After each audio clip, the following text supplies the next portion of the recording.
Assalamu alaikum wa rahmatullah, bienvenue à tous. Aujourd'hui, triste est de constater que pour certains, la croyance en Dieu relève de la mythologie. Dieu ne serait qu'un concept ancestral créé de toutes pièces par l'être humain qui trouve en la religion un moyen de s'émanciper de la peur de la mort. Et parfois même, des musulmans me confient en secret, tu sais mon frère, j'ai parfois quelques doutes, j'ai quelques mauvaises pensées dans ma tête, etc. Et je réponds simplement avec le Coran, leur messager dire, y a-t-il un doute au sujet d'Allah, créateur des cieux et de la terre, qui vous appelle pour vous pardonner une partie de vos péchés et vous donner un délai jusqu'à un terme fixé, jusqu'à la fin du verset. Il n'y a donc aucun doute sur l'existence d'Allah et on en avait déjà parlé dans maintes vidéos sur la chaîne. Mais dans cette vidéo, on va aller encore plus loin. Il est grand temps d'admettre que l'existence du Créateur n'est pas une chimère, c'est une réalité à laquelle on ne peut se soustraire. Alors bien évidemment, je n'impose à personne de croire en Dieu, mais ici je vais exposer les preuves logiques de son existence. Et on va en parler tout de suite, après la petite intro.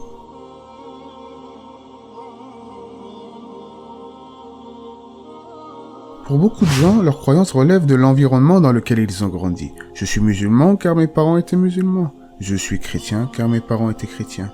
Je suis athée car mes parents étaient athées, etc. Mais pour les chercheurs de vérité, ceux qui cherchent au-delà de ce qu'ils ont appris par défaut, eh bien cette vidéo est faite pour vous. Alors attention, je ne dis pas que tous les gens qui ont grandi avec une croyance par défaut n'ont jamais entrepris la moindre recherche. Beaucoup de musulmans, alhamdoulilah, qui ont grandi dans un environnement entre guillemets islamique, avec des parents qui sont musulmans, ont compris que certaines actions au sein même de leur foyer relevaient parfois du shirk, du polythéisme, et que parfois, malheureusement, les principes de l'islam ont été déformés. Donc ici, je parlais de manière globale. Il y a toujours des chercheurs de vérité, mais malheureusement, la plupart des gens sont insouciants vis-à-vis des recherches spirituelles.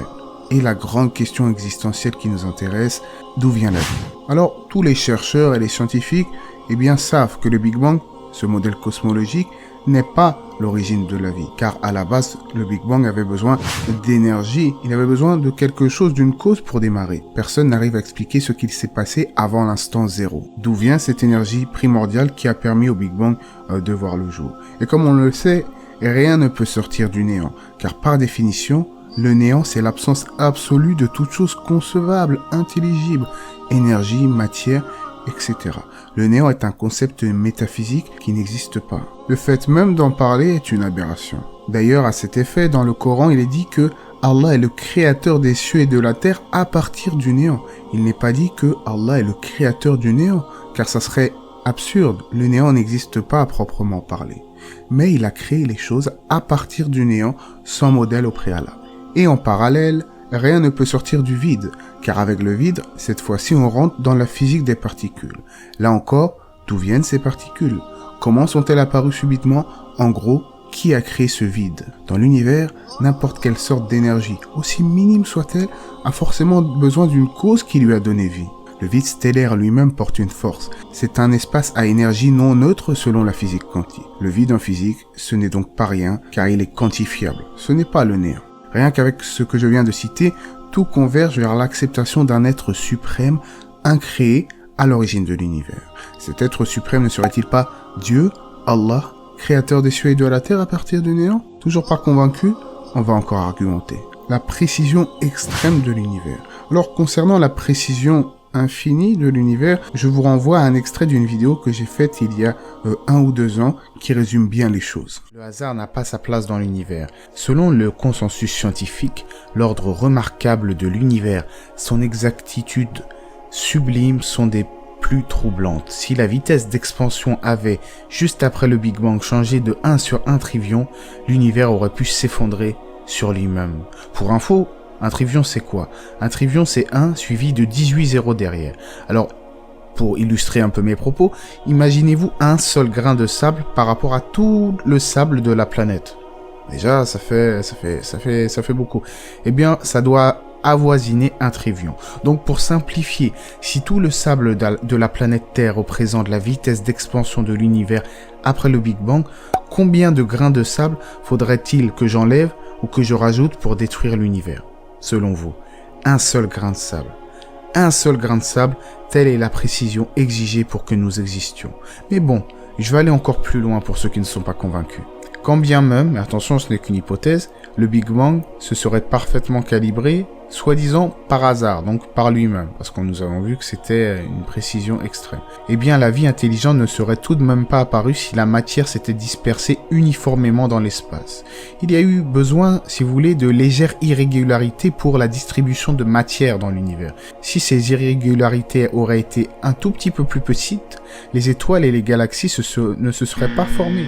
Et si elles avaient été un petit peu plus grandes, tout se serait effondré sur lui-même, à tel point que cela aurait formé diverses trous noirs, le chaos total.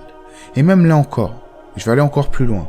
La vie ne serait toujours pas formée, la vie ne serait toujours pas apparue sans une série de processus complexes à l'intérieur même des étoiles qui convertit hélium et hydrogène en éléments plus lourds tels que le carbone, l'élément de base de toute créature vivante. Bon, après, on pourrait y passer la nuit à relater toutes les subtilités de l'ordre remarquable de l'univers et du système solaire. Mais on va se contenter de citer encore une fois la parole divine. Ceux qui ne croient pas ne savent-ils pas que les cieux et la terre ne formaient à l'origine qu'une masse compacte, puis nous les avons séparés, faits de l'eau, toutes choses vivantes, ne croiront donc-ils pas? Comme nous l'avons vu, le hasard n'a pas sa place, contrairement à la précision remarquable de l'univers. Alors oui, voilà, cette vidéo date un peu, mais elle vous a intéressé d'ailleurs. Au passage, j'en profite pour vous remercier de vos retours très positifs. Dans cette dernière, j'avais notamment parlé de la conséquence sans cause, à savoir que chaque effet a besoin d'une cause au préalable. Mais je n'avais pas parlé de l'inertie. Alors ce terme renvoie au fait que tout corps reste immobile à moins qu'une chose intervienne pour le faire bouger. Prenez un ballon de football, il ne peut pas se lever en l'air tout seul, il faut que quelqu'un joue avec. Ou votre voiture, elle ne va pas démarrer toute seule si vous ne mettez pas les clés sur le contact et que vous démarrez. Si on fait une analogie simple avec la matière inanimée, eh bien, là aussi, la matière inanimée, dépourvue de mouvement, ne peut pas bouger sans un intervenant, sans quelqu'un qui puisse, eh bien, faire démarrer les choses. Pour anecdote, étant plus jeune, j'étais en proie à beaucoup de questions existentielles.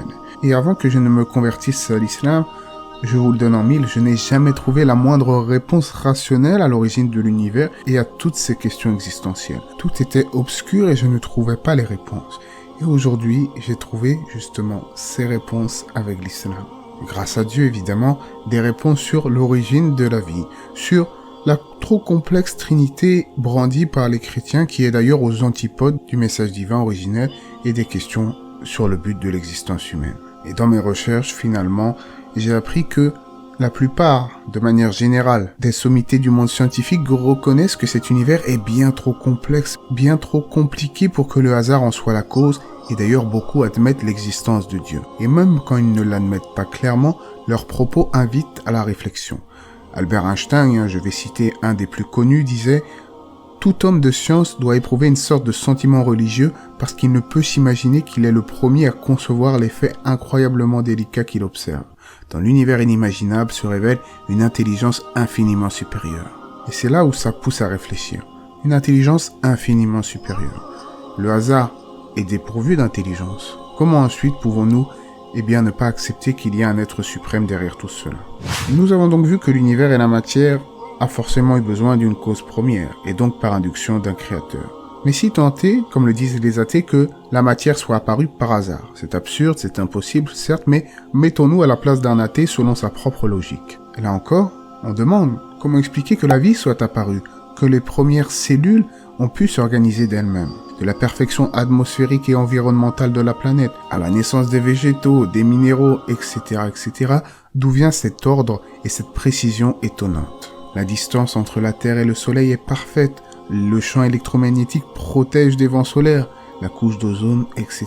Tout est fait pour que la vie soit possible et puisse proliférer, subhanallah. Une précision minutieuse qui découle forcément d'un concepteur d'une intelligence supérieure. La moindre cellule est d'une complexité étonnante. Selon la National Geographic, les instructions inscrites dans l'ADN humain d'une cellule sont telles que, s'il fallait les mettre à l'écrit, elles rempliraient des milliers de livres de 600 pages. Chaque cellule est un monde qui compte jusqu'à 200 000 milliards de minuscules ensembles d'atomes formant les molécules. Et pourtant, le noyau dans lequel il se trouve a un diamètre inférieur à 1/100 de millimètre. De l'infiniment petit à l'infiniment grand, tout est objet à démontrer la grandeur vertigineuse de cette création merveilleuse. Après cela, qui osera prétendre que cet univers est le fruit du hasard aveugle et dénué de raison? Dans cet univers régi par des lois logiques précises, le hasard n'a pas sa place. Prenez des lettres de l'alphabet, j'ai déjà donné cette métaphore. Mettez-les dans une boîte, puis secouez, même des centaines de fois. Et jamais vous n'allez ouvrir la boîte et voir un beau poème ou une phrase complexe en sortir. Pourquoi ?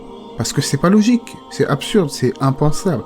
Eh bien, pour cet univers cohérent et complexe, là les gens ils n'ont aucune gêne à parler de hasard. C'est quand même assez extraordinaire comme raisonnement. Et jamais le hasard ne rimera avec l'organisation, et comme vous le savez, cet univers est d'une organisation très poussée. Cette organisation minutieuse découle de celui qui a créé toute chose, Dieu. Si quelqu'un rétorque « Non, ce n'est pas Dieu, c'est la matière qui s'est organisée toute seule », on répond simplement que là encore, la matière est dénuée d'intelligence et de logique.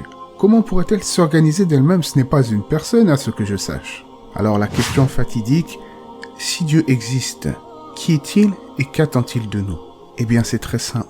Dieu ne nous a pas négligés, il ne nous a pas laissés à nous-mêmes dépourvus de but.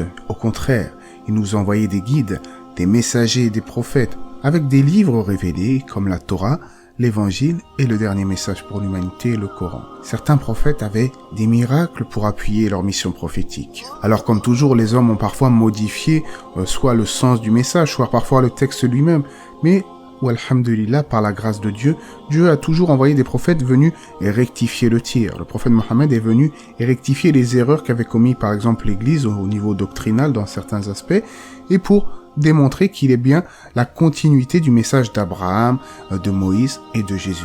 Allah, Dieu en arabe, n'est donc pas le Dieu des Arabes, c'est le Dieu de tous les hommes. Il subsiste par lui-même Al-Qayyum. Il n'a pas engendré et n'a pas été engendré. Et pour toutes ces raisons, pour sa grandeur immense, pour ceux qui connaissent la grandeur de l'univers, eh bien dites-vous qu'Allah est encore plus grand que sa création. Il est le créateur de l'espace, du temps et de toutes choses intelligibles. Après cela, qui osera renier son existence? Qui osera adorer d'autres que lui? Certains musulmans s'étonnent pourquoi les prêcheurs musulmans parlent encore de tawhid, les gens n'adorent plus les statues, mais le polythéisme ne se résume pas à ça. Il y a des gens qui prient par ostentation. Comment tu peux oser prier pour quelqu'un d'autre alors que c'est ton créateur que tu dois servir? Comment peux-tu passer dans tes adorations par quelqu'un d'autre que ton Seigneur, par un saint, par un ange, par un prophète, alors que c'est Dieu qu'il faut adorer, seul et sans associé? On en revient à ce principe d'unicité qu'avait prêché Abraham, le monothéisme pur. Pour toutes ces raisons, le but s'impose par lui-même. Le but de l'existence, c'est de croire en l'invisible. C'est un test, parce que certains disent, oui, mais moi, si j'ai quelques doutes, c'est parce que je ne vois pas Dieu. Eh bien, tu ne le verras pas ici-bas. Ici, tu es là justement pour chercher la vérité, pour croire en Allah, en ses anges, en ses livres révélés, en ses prophètes et messagers, au jour dernier et au destin bon mauvais. Tu dois croire en tout cela, c'est la foi du musulman. Musulman qui veut dire soumis à Dieu.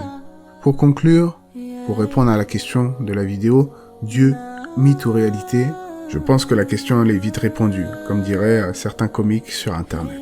J'espère en tout cas que cela vous aura été profitable. N'hésitez pas à aimer la vidéo, à vous abonner ou simplement à partager la vidéo à vos proches. Je vous remercie en tout cas pour les excellents retours qu'il y a sur la playlist Questions existentielles. Allah c'est mieux. Que la paix et les bénédictions d'Allah soient sur le prophète, sa famille et ses compagnons.